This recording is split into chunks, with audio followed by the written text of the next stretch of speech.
Assalamualaikum warahmatullahi wabarakatuh. Saya Alamin Prasetyo Asefa dengan NPM 21082602667. Baiklah, saya akan mempresentasikan hasil dari remediasi saya pada blok elektif yang berjudul headstroke. Mulai dari definisi, etiologi hingga pengobatannya. Baik, yang pertama ada definisi.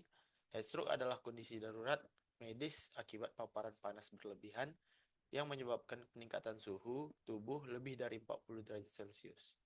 Kondisi ini terjadi ketika mekanisme pendingin tubuh gagal sehingga menyebabkan gangguan sistem saraf dan organ vital. Jika tidak segera ditangani, heatstroke bisa berakibat fatal. Lalu ada etiologi. Heatstroke disebabkan oleh ketidakmampuan tubuh untuk menghilangkan panas secara efektif.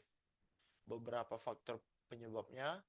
Yang pertama ada paparan panas lingkungan atau heatstroke non-eksersional, yaitu biasanya terjadi karena cuaca panas dan lembab atau gelombang panas, terlalu lama berada di tempat tertutup tanpa ventilasi, misalnya di dalam mobil, mengenakan pakaian tebal atau berbahan tidak menyerap keringat, lalu ada dehidrasi yang menghambat keringat, lalu yang kedua ada aktivitas fisik berlebihan.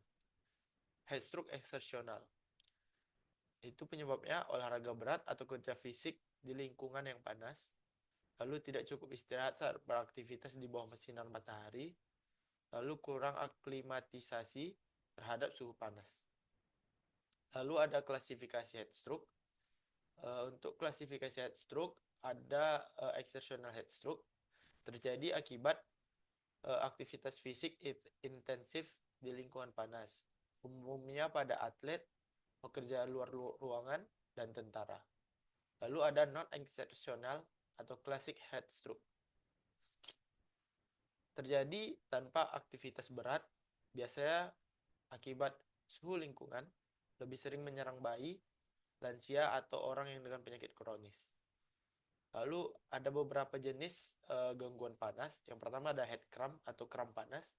Kram otot akibat kehilangan elektrolit. Lalu ada heat exhaustion atau kelelahan panas, ditandai dengan pusing, mual, dan keringat berlebih. Lalu ada heat stroke, bentuk paling serius, yaitu suhu tubuh melebihi 40 derajat, menyebabkan gangguan kesadaran dan dapat berakibat fatal.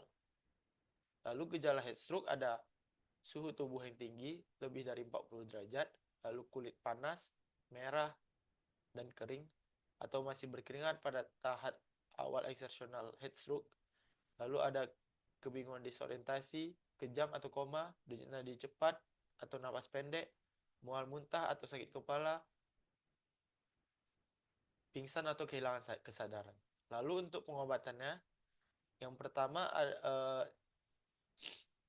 untuk tindakan pertama ya atau first aid ya, pindahkan ke tempat yang lebih dingin, ruangan ber-AC atau tempat teduh. Lalu lepaskan pakaian terlebih dahulu untuk membantu pendinginan. Lalu dinginkan tubuh dengan cepat. Itu seperti dengan kompres air dingin atau es di leher, ketiak, dan selangkangan. Gunakan kipas atau semprotkan air ke tubuh. Lalu jika memungkinkan rendam tubuh dalam air dingin. Lalu segera cari bantuan medis, hubungi ambulan atau yang lainnya. Lalu ada jangan berikan cairan jika korban tidak sadar untuk menghindari risiko tersedak. Lalu pengobatan di rumah sakit yaitu biasanya infus, intravena untuk mengatasi dehidrasi ya. Lalu pengawasan fungsi organ vital untuk mencegah komplikasi, lalu pendinginan lebih lanjut. Lalu untuk pencegahan heat stroke sendiri, yang pertama ada hindari paparan panas berlebih, lalu minum cukup cairan, aklimatisasi terhadap cuaca panas. Jika baru beradaptasi dengan lingkungan panas, tingkatkan aktivitas fisik secara bertahap. Lalu hindari minuman yang memicu dehidrasi.